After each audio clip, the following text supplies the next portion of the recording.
भक्तों, स्वयं धन की देवी माँ लक्ष्मी ने एक अत्यंत गुप्त संकेत बताया है। कहा जाता है कि 14 जनवरी 2026 मकर संक्रांति के पवित्र दिन जिस घर में 3 विशेष चीजें बनाई और खाई जाती हैं, उस घर में पूरे वर्ष धन का प्रवाह बना रहता है। ऐसा घर कभी खाली नहीं रहता, वहां कमी टिक ही नहीं पाती। लेकिन भक्तों ध्यान दीजिए, मकर संक्रांति के दिन सिर्फ लड्डू, पेड़ा या बर्फी खाना ही शुभ नहीं होता, बल्कि एक ऐसी साधारण सी चीज है जिसे अगर आप सच्चे मन से उस दिन खा लेते हैं तो मां लक्ष्मी की कृपा इतनी प्रबल हो जाती है कि धन संभालना तक कठिन हो जाता है। पर भक्तों, जितना जरूरी सही चीज खाना है, उतना ही जरूरी है गलत चीजों से दूर रहना, क्योंकि मां लक्ष्मी ने यह भी स्पष्ट किया है कि मकर संक्रांति के दिन अगर भूल कर भी एक विशेष प्रकार का भोजन घर में बना या खाया गया तो पूरा परिवार धीरे धीरे आर्थिक पतन की ओर बढ़ने लगता है। ऐसे घर से महालक्ष्मी बिना शोर किए विदा ले लेती हैं। भक्तों, यही नहीं, मकर संक्रांति के दिन भगवान सूर्यदेव की कृपा प्राप्त करने के लिए क्या खाना चाहिए, क्या नहीं खाना चाहिए और कौन से काम बिल्कुल नहीं करने चाहिए, ये सब जानना अत्यंत आवश्यक है, क्योंकि साल की यह संक्रांति पूरे वर्ष की दिशा तय करती है। कहा जाता है कि जो लोग मकर संक्रांति के पवित्र दिन 5 विशेष गलतियां कर बैठते हैं, उनके जीवन में कंगाली आने में देर नहीं लगती। उनके घर में पैसा आता तो है लेकिन टिकता नहीं, और जिस घर में धन नहीं टिकता वहां सुख भी नहीं टिकता। भक्तों, यह वीडियो सिर्फ जानकारी नहीं है, यह एक चेतावनी है, क्योंकि मकर संक्रांति की शुरुआत में की गई छोटी सी भूल पूरे साल भारी पड़ सकती है। और जो लोग इस तरह की बातें आधी अधूरी सुनते हैं, वे अक्सर जीवन में भी अधूरी ही सफलता पाते हैं। इसीलिए भक्तों, आपसे निवेदन है, इस वीडियो को अंत तक ध्यान से देखिए। बीच में छोड़ना, काट काट कर देखना या नजरअंदाज करना स्वयं अपने भाग्य को नजरअंदाज करने जैसा है। आगे इस वीडियो में हम आपको बताएंगे एक ऐसी चीज जिसे अगर आप मकर संक्रांति को घर ले आते हैं तो आपके घर में धन की कमी कभी नहीं होती। 3 ऐसे कार्य जिनसे मां लक्ष्मी तुरंत प्रसन्न होती हैं, और वह चीजें जिन्हें मकर संक्रांति से पहले घर से निकाल फेंकना अत्यंत आवश्यक है। भक्तों, मकर संक्रांति का दिन बहुत ही पवित्र और शक्तिशाली होता है। इस दिन किया गया हर कार्य कई गुना फल देता है, इसलिए कोई भी गलती चाहे अनजाने में ही क्यों ना हो, आपके जीवन पर भारी प्रभाव डाल सकती है। इसीलिए आगे की सारी बातें हम आपको क्रम क्रम से पूरी स्पष्टता के साथ बताएंगे। भक्तों, अब हम आपको बताते हैं उन विशेष चीजों के बारे में जिन्हें अगर आप 14 जनवरी मकर संक्रांति के दिन अपने घर में ले आते हैं तो धन की दिशा स्वयं आपके घर की ओर मुड़ जाती है। कहा जाता है कि इन वस्तुओं का संबंध सीधे मां लक्ष्मी की स्थायी कृपा से होता है। सबसे पहली चीज है धातु का कछुआ। भक्तों, शास्त्रों में कछुए को स्थिरता और धैर्य का प्रतीक माना गया है। जिस घर में धातु का कछुआ स्थापित होता है वहां धन आता तो है, लेकिन उससे भी बड़ी बात यह है कि धन टिकता है। ऐसे घर में अचानक खर्चे नहीं बढ़ते और पैसों की तंगी बार बार नहीं आती। अगर आप इसे अपने घर की तिजोरी, पूजा स्थल या कार्यस्थल पर रखते हैं तो तरक्की के रास्ते धीरे धीरे खुलने लगते हैं। दूसरी अत्यंत शुभ वस्तु है तुलसी का पौधा। भक्तों, तुलसी केवल एक पौधा नहीं है, बल्कि साक्षात देवी स्वरूप मानी जाती है। जिस घर में तुलसी का पौधा सही विधि से लगाया और उसकी सेवा की जाती है, वहां नकारात्मक ऊर्जा टिक नहीं पाती। मकर संक्रांति के दिन तुलसी का पौधा घर लाना विशेष फलदायी माना गया है, क्योंकि इससे पूरे वर्ष घर में सकारात्मकता और मानसिक शांति बनी रहती है। तीसरी चीज है दक्षिणावर्ती शंख। भक्तों, दक्षिणावर्ती शंख को मां लक्ष्मी का निवास स्थान कहा गया है। मान्यता है कि जिस घर में यह शंख होता है वहां धन की कमी नहीं रहती। मकर संक्रांति के दिन इसे घर लाने से पूरे वर्ष मां लक्ष्मी की कृपा बनी रहती है और रुके हुए काम धीरे धीरे पूरे होने लगते हैं। चौथी वस्तु है मोर पंख। भक्तों, मोर पंख भगवान श्री कृष्ण को अत्यंत प्रिय है। इसे घर लाने हैं, इसे घर लाने हैं। भक्तों, मोर पंख में रखने से न केवल आर्थिक स्थिति मजबूत होती है, बल्कि घर में आपसी प्रेम और सौहार्द भी बना रहता है। माना जाता है कि मोर पंख घर की नकारात्मक दृष्टि को भी दूर करता है। पांचवी चीज है लघु नारियल। मकर संक्रांति के दिन लघु नारियल को खरीदकर विधि विधान से पूजा करने के बाद तिजोरी में रखना अत्यंत शुभ माना गया है। ऐसा करने से धन संपत्ति में धीरे धीरे वृद्धि होती है और परिवार में समृद्धि बनी रहती है। भक्तों ध्यान रखिए, इन चीजों को केवल दिखावे के लिए नहीं, बल्कि श्रद्धा और विश्वास के साथ घर में लाना चाहिए, क्योंकि मां लक्ष्मी भाव देखती है, दिखावा नहीं। अब आगे हम आपको बताएंगे कि मकर संक्रांति के दिन कौन से काम भूल कर भी नहीं करने चाहिए, क्योंकि जितना जरूरी शुभ चीजें अपनाना है, उतना ही जरूरी अशुभ कर्मों से दूर रहना भी है। भक्तों, अब हम आपको उन गलतियों के बारे में बताने जा रहे हैं जो 14 जनवरी मकर संक्रांति के दिन अक्सर लोग अनजाने में कर बैठते हैं। लेकिन शास्त्रों के अनुसार यही छोटी छोटी गलतियां पूरे साल की आर्थिक स्थिति और मानसिक शांति को प्रभावित करती हैं। सबसे पहली और सबसे बड़ी भूल है लड़ाई झगड़ा और वाद विवाद। मकर संक्रांति के पवित्र दिन अगर घर में कलह होती है तो पूरे वर्ष उसी ऊर्जा का प्रभाव बना रहता है। कहा जाता है कि जिस घर में संक्रांति के दिन अशांति होती है, वहां मां लक्ष्मी प्रवेश करने से कतराती है। इसलिए इस दिन घर में शांति, संयम और मधुर वाणी बनाए रखना अत्यंत आवश्यक है। दूसरी गलती है तामसिक भोजन का सेवन। भक्तों, मकर संक्रांति केवल तारीख बदलने का दिन नहीं होता, बल्कि यह एक पवित्र दोनों का आरंभ माना जाता है। इस दिन मांस, मदिरा या अत्यधिक मसालेदार भोजन करने से घर की सकारात्मकता कम हो जाती है। मान्यता है कि संक्रांति के दिन जैसा भोजन होता है, वैसी ही प्रवृत्ति पूरे वर्ष बनी रहती है। तीसरी बड़ी भूल है कर्ज लेना या उधार मांगना। मकर संक्रांति के दिन अगर आप किसी से कर्ज लेते हैं तो पूरे वर्ष आर्थिक दबाव बना रहता है। यह दिन धन के आवागमन को दिशा देने का दिन होता है। इसलिए इस दिन किसी भी प्रकार का लेन देन सोच समझकर ही करना चाहिए। चौथी गलती है घर को अव्यवस्थित और गंदा रखना। मकर संक्रांति के दिन अगर घर में अव्यवस्था होती है तो इसका सीधा प्रभाव धन और सौभाग्य पर पड़ता है।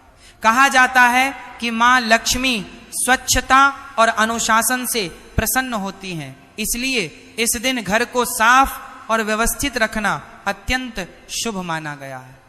पांचवी भूल है धारदार वस्तुओं की खरीदारी।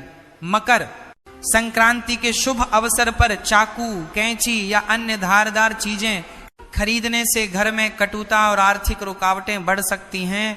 इस दिन ऐसी वस्तुओं से दूर रहना ही बेहतर माना गया है।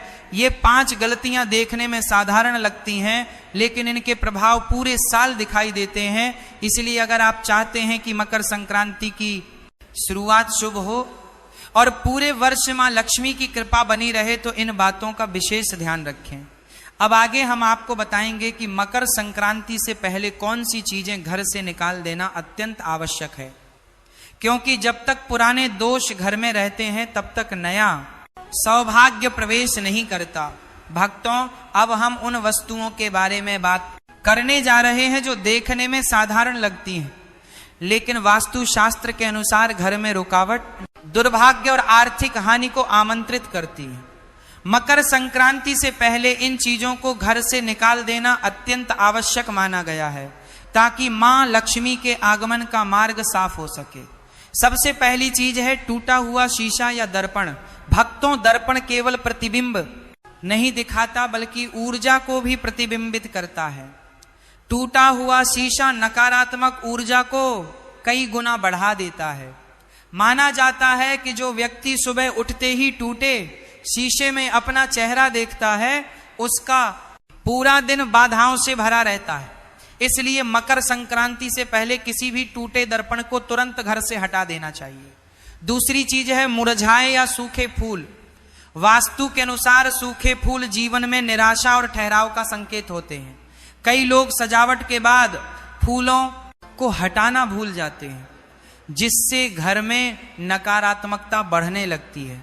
मकर संक्रांति से पहले ऐसे सभी मुरझाए फूलों को बाहर निकालकर ताजे और सुगंधित फूलों से स्थान भरना चाहिए।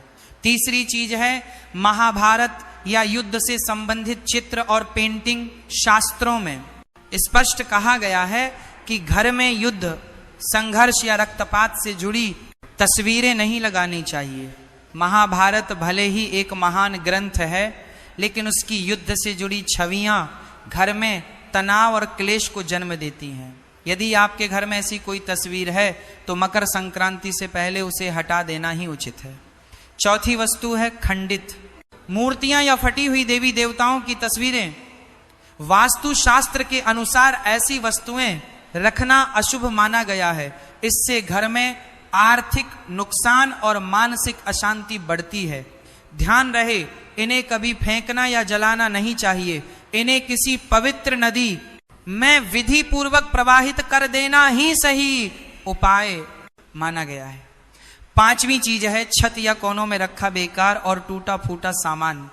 भक्तों घर की छत को बोझिल रखना आर्थिक रुकावटों को आमंत्रित करता है। कई बार सफाई के बाद निकला कचरा छत पर जमा कर दिया जाता है, जो धीरे धीरे नकारात्मक ऊर्जा का स्रोत बन जाता है। मकर संक्रांति से पहले छत और कोनों को पूरी तरह खाली और स्वच्छ कर देना चाहिए। जब घर से पुराने और अशुभ तत्व निकलते हैं तभी नया सौभाग्य प्रवेश करता है। इसलिए इन बातों को हल्के में ना लें। अब आगे हम आपको बताएंगे कुछ और ऐसी चीजें जिनकी अनदेखी आपके अच्छे समय को कठिनाइयों में बदल सकती है। भक्तों, अब हम उन चीजों के बारे में बताएंगे जिन्हें लोग अक्सर छोटी बात समझकर नजरअंदाज कर देते हैं, लेकिन वास्तु शास्त्र के अनुसार यही चीजें धीरे धीरे घर की सकारात्मक ऊर्जा को कमजोर कर देती हैं और आर्थिक तरक्की में रुकावट बनने लगती हैं। छठी चीज है मकड़ी के जाले और जमा हुई गंदगी। कहा जाता है कि जहां मकड़ी के जाले होते हैं वहां सौभाग्य फंस जाता है। जिस घर में लंबे समय तक सफाई नहीं होती वहां लक्ष्मी माता का वास स्थायी नहीं रह पाता। जैसे दीपावली पर घर की विशेष सफाई की जाती है, वैसे ही मकर संक्रांति से पहले भी घर के हर कोने को साफ करना अत्यंत आवश्यक है। सातवीं चीज है खराब या बंद पड़े ताले। भक्तों, ताला केवल दरवाजा बंद करने का साधन नहीं है, बल्कि यह भाग्य के द्वार का प्रतीक भी माना जाता है। जो ताले जंग लगे हों, टूटे हों या इस्तेमाल में ना आ रहे हों, वे घर में रुकावट और दुर्भाग्य का संकेत बन जाते हैं। ऐसे ताले करियर में अड़चन और धन के रास्तों को बंद कर देते हैं। इसलिए मकर संक्रांति से पहले सभी खराब तालों को घर से निकाल देना चाहिए। आठवीं चीज है पुराने, फटे या उल्टे पड़े जूते चप्पल। वास्तु के अनुसार जूते चप्पल जीवन के संघर्ष से जुड़े होते हैं। घर में फटे जूते चप्पल रखने से संघर्ष और मेहनत बढ़ती जाती है, लेकिन परिणाम कम मिलते हैं। अगर कोई चप्पल उल्टी पड़ी हो तो उसे तुरंत सीधा कर देना चाहिए। मकर संक्रांति से पहले पुराने जूते चप्पल घर से बाहर निकाल देना शुभ माना गया है। नौवीं चीज है कपल्स के कमरे में हिंसक या जंगली जानवरों की तस्वीरें, जैसे सुअर, भालू, आक्रामक पक्षी या अन्य हिंसा दर्शाने वाली आकृतियां। वास्तु शास्त्र के अनुसार ऐसी तस्वीरें रिश्तों में तनाव और घर में अशांति बढ़ाती हैं। इससे आर्थिक स्थिरता भी प्रभावित होती है। इसलिए मकर संक्रांति से इससे पहले यह समझना भी आवश्यक है कि इसे मकर संक्रांति या उत्तरायण क्यों कहा जाता है और इस दिन की विशेष महिमा क्या है। हमारी सनातन परंपरा, वेद, पंचांग और ज्योतिष के अनुसार देवताओं के यहाँ समय का क्रम हमसे अलग होता है। वहाँ 6 महीने रात रहती है और 6 महीने दिन के समान रहते हैं। हमारे एक वर्ष में उनके एक दिन और एक रात पूरी होती है। सूर्य देव निरंतर गति करते हुए 12 राशियों से होकर गुजरते हैं। जब सूर्य दक्षिण दिशा की ओर झुकता है और दिन छोटे होने लगते हैं तो उसे दक्षिणायन कहा जाता है। यह स्थिति तब बनती है जब सूर्य कर्क राशि में प्रवेश करता है। इसके बाद जब सूर्य धनु राशि से आगे बढ़कर मकर राशि में प्रवेश करता है, तभी से उत्तरायण आरंभ होता है।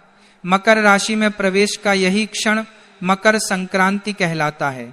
यह प्रायः जनवरी में आता है, कभी 13, कभी 14 और कभी 15 जनवरी को। इस दिन से सूर्य उत्तरी दिशा की ओर गति करना शुरू करता है और धीरे धीरे दिन बड़े होते जाते हैं। इसीलिए इसे उत्तरायण कहा जाता है, क्योंकि सूर्य का रथ उत्तर दिशा की ओर मुड़ जाता है। इसी कारण इसे देवताओं की सुबह मानी गई है। जब देवताओं के यहाँ प्रभात का समय होता है और उसी समय मनुष्य जप तप दान और पूजा करता है, तो उसका फल अनेक गुना बढ़ जाता है। सुबह के शुभ समय में देवताओं के निमित्त किया गया कार्य अत्यंत प्रिय माना जाता है। जरूरतमंद की सहायता करना, ब्राह्मणों को दान देना, देवताओं और पितरों के लिए तर्पण करना, भगवान का स्मरण करना, इन सब से जो पुण्य प्राप्त होता है वह सामान्य दिनों की तुलना में बहुत अधिक होता है। इसलिए उत्तरायण का यह काल अत्यंत पुण्यदायी माना गया है और मकर संक्रांति के दिन विशेष रूप से दान करने की परंपरा चली आ रही है। ऐसा माना जाता है कि इस दिन किया गया दान कई गुना बढ़कर लौटता है और जीवन में शुभ परिणाम लाता है। अब हम जानते हैं कि साल 2026 में मकर संक्रांति कब मनाई जाएगी। तो देखिए भक्तों, वर्ष 2026 में मकर संक्रांति बुधवार 14 जनवरी 2026 के दिन ही मनाई जाएगी, क्योंकि इसी दिन सूर्यदेव मकर राशि में प्रवेश करते हैं और उसी क्षण से सूर्य के उत्तरायण होने की पावन शुरुआत होती है। भक्तों, मकर संक्रांति का जो पर्व है उससे जुड़े कई नियम होते हैं। कुछ नियम पूरे साल निभाए जाते हैं और संक्रांति के दिन उन्हें पूरा किया जाता है। कौन कौन से नियम आपने धारण किए हैं, कौन कौन से नियम अगले साल के लिए ले सकते हैं, उनका क्या फल होता है और उन्हें सही तरीके से कैसे निभाना चाहिए, ये सब भी आगे बताया जाएगा, क्योंकि ये बहुत महत्वपूर्ण विषय है। मकर संक्रांति बहुत बड़ा विषय है, शास्त्रों में इसके बारे में बहुत कुछ लिखा है, इसलिए धीरे धीरे सब बातें आपको बताते रहेंगे। अब देखिए भक्तों, यदि मकर संक्रांति के दिन बहुत ज्यादा कुछ न कर सकें तो कम से कम गंगा स्नान का प्रयास जरूर करें। गंगा स्नान की बहुत बड़ी महिमा बताई गई है। अगर गंगा जी तक नहीं जा सकते तो घर पर ही यह विधि करें। सूर्योदय से पहले उठ जाएं, नहाने का बर्तन अच्छी तरह धो लें, उसमें थोड़ा गंगा जल डालें, फिर शुद्ध जल भरें और हर हर गंगे बोलते हुए माँ गंगा को याद करें और उत्तर दिशा की ओर मुख करके स्नान करें। अगर काले तिल हों तो थोड़ा सा तिल भी पानी में डाल लें। यह स्नान गंगा स्नान के समान फल देता है। जो लोग गंगा तक नहीं पहुंच पाते वे हर संक्रांति पर यही विधि अपनाएं। स्नान के बाद स्वच्छ वस्त्र पहने, भगवान की पूजा पाठ करें और अपने रोज के नियम पूरे करें। उसके बाद आज का दिन दान का है। अब ध्यान से सुनिए, यदि संभव हो तो ब्राह्मण को भोजन कराइए। अगर भोजन नहीं करा सकते तो अपनी शक्ति के अनुसार दान दीजिए। शास्त्र कहते हैं कि दान हमेशा योग्य ब्राह्मण को ही देना चाहिए, जो वेद पढ़ता हो, भक्ति करता हो, सत्कर्म में लगा रहता हो। ऐसे ब्राह्मण को दिया गया दान बड़ा पुण्य देता है। अयोग्य ब्राह्मण को दिया गया दान फल नहीं देता, इसलिए सोच समझकर दान करें। आज के दिन ब्राह्मणों को दान दीजिए, गरीबों की मदद कीजिए, भंडारा या लंगर में सहयोग कीजिए। अगर खुद नहीं कर सकते तो जहां लंगर चलता हो वहां मदद कर दीजिए। गरीब बच्चों को भोजन दीजिए, बिस्किट दे दीजिए, कपड़े, कंबल, शॉल, स्वेटर जो संभव हो वह दे दीजिए। जितना कर सकें उतना अवश्य दान कीजिए, क्योंकि आज किया गया दान कई गुना बढ़कर वापस मिलता है। अब देखिए भक्तों, जब आप दान और सत्कर्म करते हैं तो आपके पाप कम होते हैं और पुण्य बढ़ता है। जब पुण्य का पलड़ा भारी हो जाता है तो जीवन में बदलाव दिखाई देना शुरू हो जाता है। चेहरे पर तेज आता है, मन प्रसन्न रहता है, लोग आपकी ओर खींचे चले आते हैं, कामों में सफलता मिलती है और ईश्वर की कृपा का अनुभव होता है। यह पुण्य सिर्फ इसी जन्म में नहीं, आगे की यात्रा में भी साथ जाता है। जब मनुष्य इस दुनिया को छोड़कर आगे की यात्रा पर जाता है तो उसका मार्ग लंबा होता है।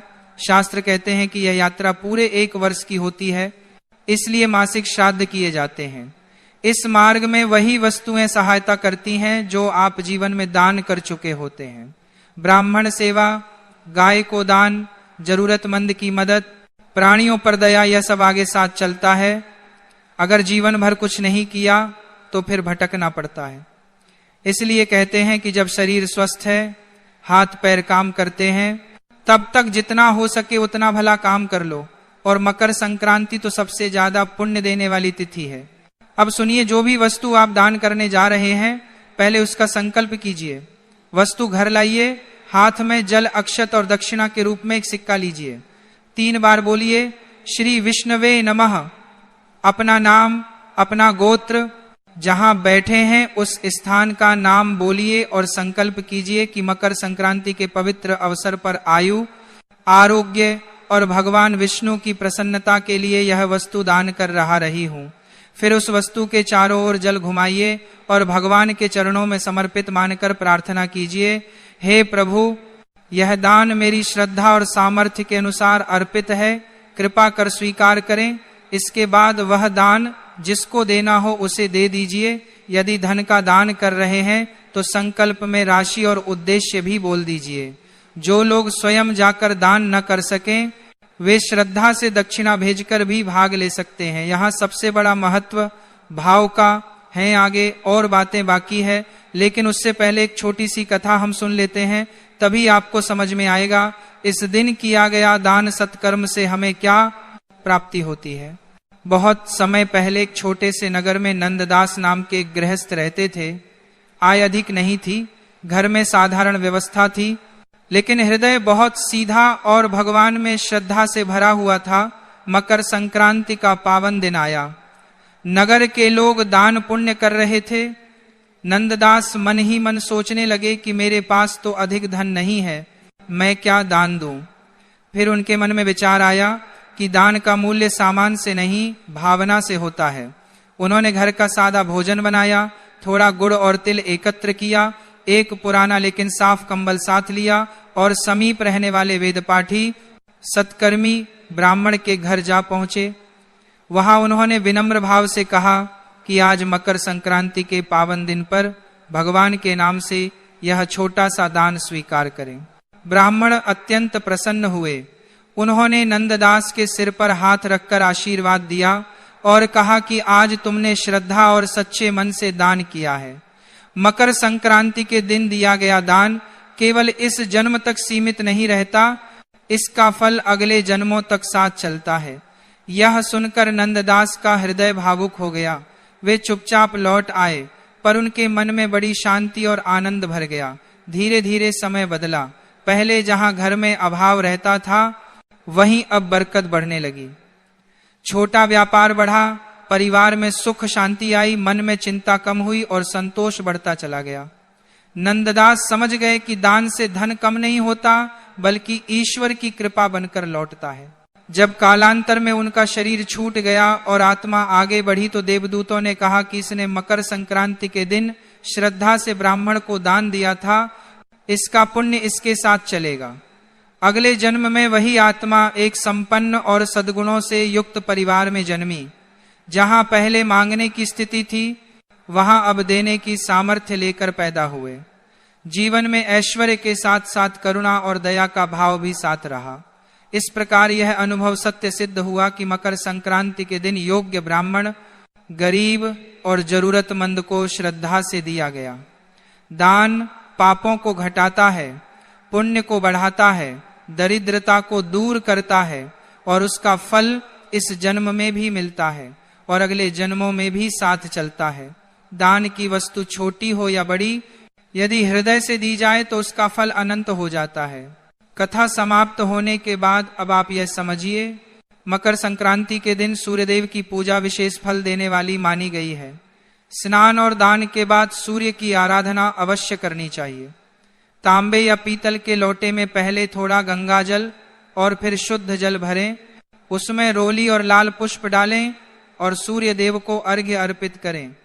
ओम सूर्याय नमः का जप करें। अर्घ्य देते समय लोटे को इस प्रकार रखें कि गिरती हुई जलधारा के बीच से सूर्य दिखाई दें। यही अर्घ्य देने की विधि है। इसके बाद सूर्य की परिक्रमा करें और उस जल को अपने मस्तक से लगाएं। यदि तिल से बनी मिठाई हो तो सूर्य देव को भोग लगाएं। और विनम्र भाव से प्रार्थना करें कि हे सूर्य देव, आज आपके उत्तरायण होने पर मैं आपकी उपासना करता हूँ। कृपा कर जीवन की बाधाओं को दूर करें और मेरे कर्मों में प्रकाश भरें। मकर संक्रांति पर स्नान, दान और सूर्य की उपासना तीनों अत्यंत महत्वपूर्ण माने गए हैं। यदि केवल यही 3 कार्य श्रद्धा से कर लिए जाएं तो भी बड़ा कल्याण होता है। बाकी जो नियम निभा सकें वे अवश्य अपनाएं। यह दिन केवल तिथि नहीं बल्कि नए संकल्प और नई ऊर्जा का शुभ अवसर है। सूर्यदेव उत्तरायण होकर हमें यह संदेश देते हैं कि जीवन में अंधकार छोड़कर प्रकाश की ओर बढ़ना चाहिए, नकारात्मकता त्याग कर सकारात्मकता अपनानी चाहिए और आलस्य छोड़कर कर्मपथ पर आगे बढ़ना चाहिए। अब वर्ष 2026 की मकर संक्रांति की तिथि भी स्पष्ट सुन लें। मकर संक्रांति 2026 में बुधवार 14 जनवरी को मनाई जाएगी। इसी दिन सूर्य मकर राशि में प्रवेश करेंगे। उसी क्षण से उत्तरायण का शुभारंभ माना जाता है। यह दिन षटतिला एकादशी का भी रहेगा, इसलिए 14 और 15 की जो उलझन है उसे छोड़ दीजिए और 14 जनवरी को विधिवत मकर संक्रांति का पर्व हर्ष और श्रद्धा से मनाइए। भक्तों, मकर संक्रांति का पर्व बहुत ही बड़ा और विशेष माना जाता है। भक्तों, जब सूर्य धनु राशि से निकलकर मकर राशि में प्रवेश करते हैं तो उसी दिन को मकर संक्रांति कहते हैं। भक्तों, भारत देश में इसे अलग अलग जगहों पर अलग अलग नामों से जाना जाता है। जैसे उत्तर भारत में इसे खिचड़ी, पंजाब में लोहड़ी, दक्षिण भारत में पोंगल के नाम से मनाया जाता है। भक्तों, इस साल पूरे भारत देश में सभी लोगों के मन में यह कन्फ्यूजन बना हुआ है कि इस बार हमें मकर संक्रांति 14 जनवरी को मनानी है या 15 जनवरी को। भक्तों, मकर संक्रांति उस दिन मानी जाती है जिस दिन सूर्य मकर राशि में प्रवेश कर रहे होते हैं या सूर्य का गोचर मकर राशि में हो रहा होता है। और इस बार सूर्य का मकर राशि में गोचर 14 जनवरी 2026 को दोपहर 3:13 पर हो रहा है, यानी कि इस समय सूर्य का उत्तरायण हो रहा है। इस हिसाब से इस बार 14 जनवरी को ही मकर संक्रांति का पर्व मनाया जाएगा। भक्तों, संक्रांति को गंगा स्नान करने के बाद दान पुण्य करना बहुत ही ज्यादा विशेष माना जाता है और इस दिन पुण्य काल और महापुण्य काल में दान करने का हमें बहुत ही बड़ा फल मिलता है। भक्तों, मकर संक्रांति को पुण्य काल दोपहर 3:13 से लेकर शाम 5:45 तक रहेगा। वहीं महापुण्य काल का समय दोपहर 3:13 से लेकर शाम 4:58 तक रहेगा। भक्तों, इस समय के बीच में आप दान पुण्य कर सकते हैं, जैसे गरीबों में कंबल बांटना, कपड़े बांटना या भोजन का दान करना अत्यंत शुभ रहेगा। भक्तों, इसी के साथ में मकर संक्रांति के दिन खिचड़ी का दान करना बहुत ही शुभ माना जाता है। पर इस बार मकर संक्रांति के दिन यानी 14 जनवरी के दिन ही एकादशी भी पड़ रही है और एकादशी के दिन चावल का प्रयोग नहीं किया जाता है। इसलिए इस बार कई सारे लोगों के मन में यह प्रश्न भी है कि एकादशी के दिन हम खिचड़ी का दान कैसे करें या घर में खिचड़ी कैसे बनाएं।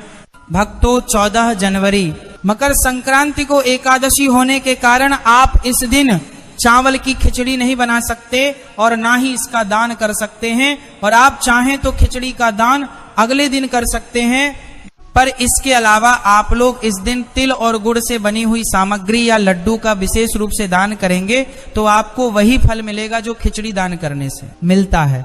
क्योंकि मकर संक्रांति के दिन तिल और गुड़ का विशेष महत्व माना जाता है। भक्तों, इस दिन सभी लोगों को सुबह जल्दी उठ जाना चाहिए और किसी पवित्र नदी में जाकर या गंगा नदी में जाकर स्नान करना चाहिए।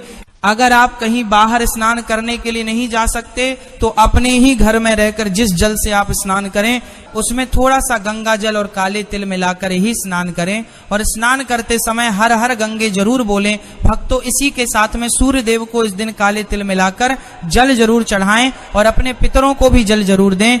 भक्तों, मकर संक्रांति का दिन विशेष रूप से भगवान सूर्य नारायण को समर्पित है, इसलिए इस दिन उनसे जुड़ी हुई चीजों का दान करना अत्यंत शुभ माना जाता है। आप चाहें तो तांबे का लोटा या तांबे से बनी हुई वस्तु का दान कर सकते हैं।